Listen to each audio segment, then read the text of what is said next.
साथियों, आज हम अध्ययन करेंगे कोहलबर्ग का नैतिक विकास सिद्धांत। Kohlberg theory of moral development.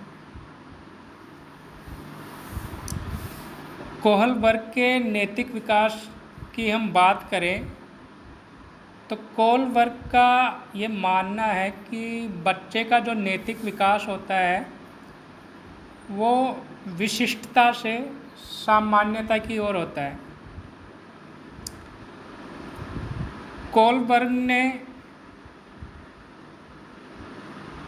नैतिक विकास की अवस्थाएं जो बताई हैं वो 6 बताई हैं, और ये 6 अवस्थाएं जो हैं वो 3 बुनियादी स्तरों से संबंधित हैं।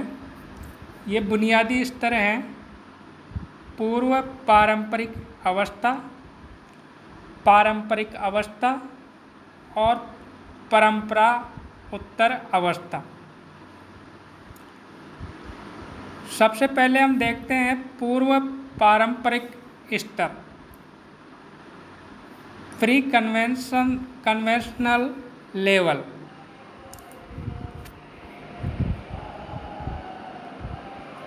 कोहलबर्ग ने प्रारंभिक बाल्यावस्था की जो पीरियड है उसको पूर्व पारंपरिक स्तर अर्थात प्री कन्वेंशनल लेवल का नाम दिया है। इस अवस्था में बालक जो है वो नैतिकता का अर्थ निरपेक्ष रूप से ग्रहण करता है, अर्थात यह कोई बात या तो बिल्कुल ठीक है या फिर गलत।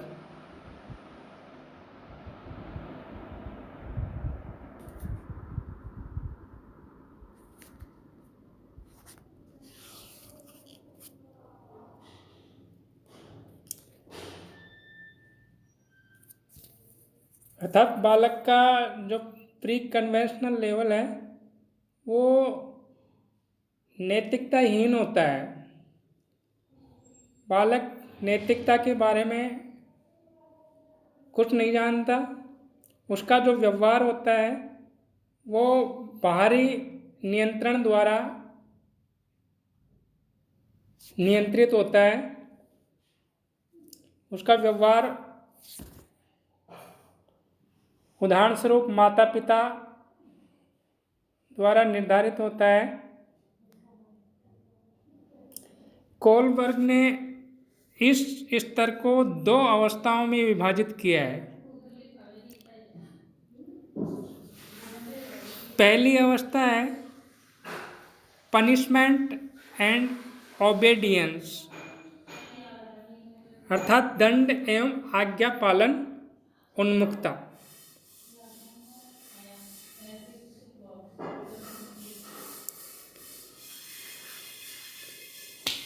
आज्ञा पालन दंड के भय पर आधारित होता है।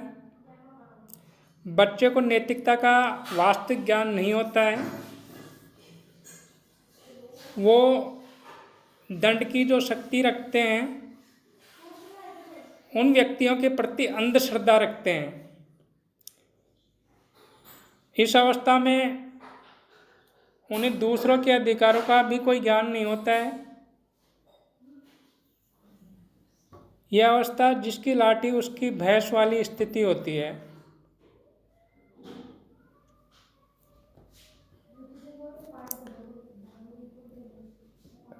प्री कन्वेंशनल लेवल का जो दूसरी अवस्था है वो है इंस्ट्रूमेंटल रिलेटिविस्ट ओरिएंटेशन,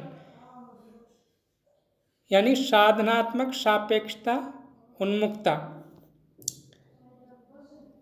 इस अवस्था में बच्चा अपनी आवश्यकताओं के प्रति सचेत तो रहता है, परंतु वो दूसरों के अधिकारों को भी समझने लगता है। इस धारणा से वह दूसरों की आवश्यकताओं को पूरा करने के प्रयास पर समझौता करने को तैयार हो जाता है। तुम मेरी पीठ पर खुजली करो, मैं तुम्हारी पीठ पर करूँगा।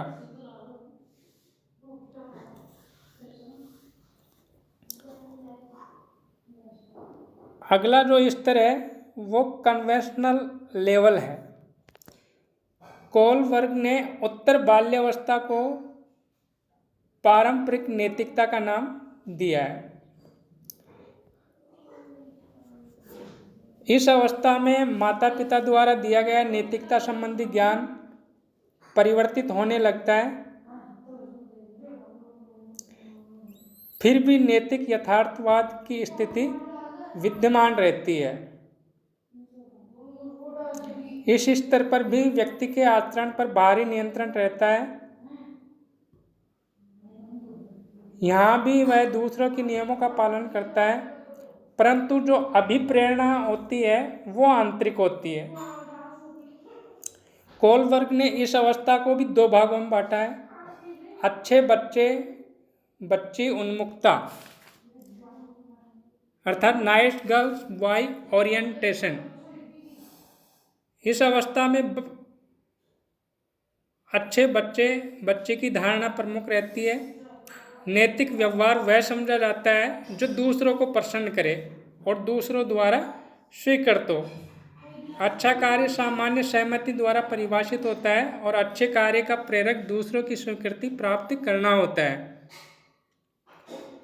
इस अवस्था में बच्चा दूसरों को प्रसन्न करने तथा उनकी स्वीकृति प्राप्त करने का प्रयास करता है और वह अपने आप को समाज के पारंपरिक ढांचे के अनुसार ढालने का प्रयास करता है और कोई भी निर्णय लेते समय दूसरों को अपने ध्यान में रखता है। पियाजे ने जिसे व्यक्तिगत दायित्व पर्सनल रेस्पॉन्सिबिलिटी कहा है वह इस अवस्था में मिलता है। चौथी अवस्था जो है कानून एवं व्यवस्था उन्मुक्ता लॉ एंड ऑर्डर ओरिएंटेशन। इस अवस्था में बच्चा समझने लगता है कि सामाजिक प्रणाली व्यक्तियों द्वारा अपने कर्तव्य निभाने तथा स्वेच्छा से कानून का सम्मान करने पर निर्भर करती है। इस प्रकार नैतिक आदर्शों का सामान्यकरण हो जाता है और उसकी अभिप्रेरणा सत्ता के सम्मान तथा सामाजिक व्यवस्था को बनाए रखने की भावना से प्राप्त होती है। इस अवस्था को कानून एवं व्यवस्था की अवस्था भी कहा जाता है। अगला जो लेवल है वो है पोस्ट कन्वेंशनल लेवल। कोलबर्ग ने किशोरावस्था को परंपरा उत्तर स्तर का नाम दिया है। इस स्तर पर आचरण का जो नियंत्रण होता है वो आंतरिक हो जाता है। व्यक्ति अपने भीतर से स्तर निर्धारण की प्रेरणा लेता है और उसके अनुसार कार्य करता है। नैतिक मुद्दों में वह आंतरिक चिंतन प्रक्रिया के आधार पर निर्णय लेता है।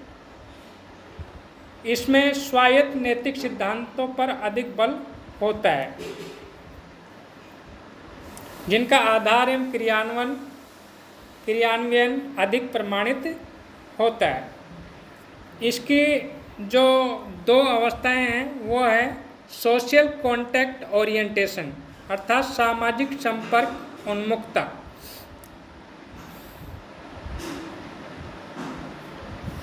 इस अवस्था में दायित्व की भावना तो बनी रहती है परंतु नैतिकता अनुबंधों को निभाने तथा दूसरों के अधिकारों का सम्मान करने में समझी जाती है।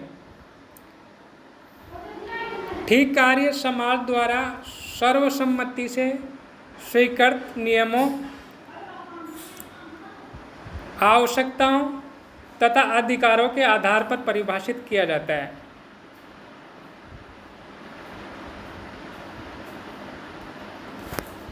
कानून को बदला जा सकता है यदि वह बहुसंख्या की इच्छा को अभिव्यक्त नहीं करता या सामाजिक हित के अनुकूल नहीं है। इस अवस्था में इस बात को स्वीकार किया जाने लगता है कि जाति, लिंग, सामाजिक स्तर के भेदभाव के बिना प्रत्येक व्यक्ति के अधिकार हैं।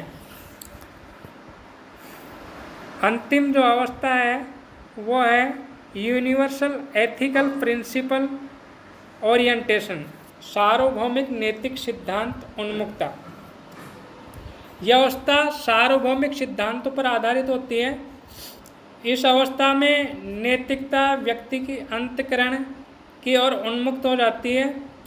अब आचरण दूसरों की प्रतिक्रियाओं का विचार किए बिना आंतरिक आदर्शों द्वारा परिचालित होता है।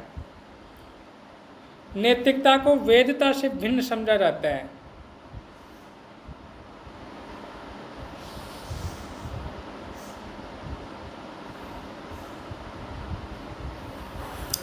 व्यक्ति केवल सामाजिक नियमों को ही ध्यान में नहीं रखता बल्कि सार्वजनिक नैतिक सिद्धांतों को भी ध्यान में रखता है।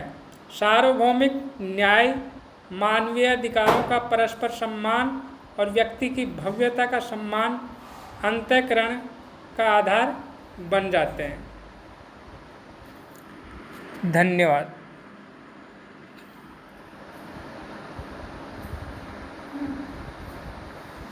कहीं